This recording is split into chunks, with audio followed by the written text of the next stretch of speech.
ఈశ్వరాభిముఖ్యాన్ని పొందుదామని చెప్పి చెయ్యి చెయ్యి పట్టుకుని వెళ్ళిపోతున్నారు. ఆవిడంది, లోకంలో ధర్మం అన్న మాట ఒకటి ఉంది కదా, భర్త గారు ముందు నడవాలి, భార్య వెనక నడవాలి, అందుకని ఒక్క 2 అడుగులు ముందు మీరు నడవండి. ఆయన నడుస్తున్నాడు, వెనక ఆమె నడుస్తోంది. ఆయన నడిచి వెడుతుండగా ఆయనకు ఓ బంగారు గొలుసు ఒకటి అక్కడ కనపడింది.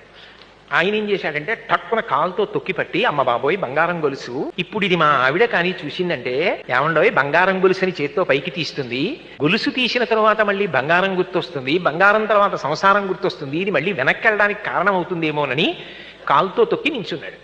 ఆవిడంది, ఆగిపోయారేం, ముందుకెళ్ళండి అంది. ఆయన అన్నాడు, లేదులే వస్తున్నాను, ఒక్క అడుగు నడు అన్నాడు. ఎందుకంటే ఆవిడ ముందుకు వెళ్ళిపోతే కాలు తీసేసి వెళ్ళిపోదాం, ఇక చూడదని. ఆవిడంది, ఇంకా మీకు బంగారం గొలుసు కనపడుతోందా? కలిసి నడిచినా, ఆయన ముందు నడిచినా, ఆమె 2 అడుగులు వెనక నడిచినా ఎవరు పండుతున్నారు? ఆ పండడం చేత కానప్పుడు ఇంకా ఆవిడ మీద అనుమానం. నిజానికి పండుతున్నావిడ ఆవిడే, పండుతున్న ఆయన కాదు. ప్రస్థానం ఇద్దరు సమానంగా చెయ్యగలగాలి, లోపల సమానంగా పండాలి. అందుకు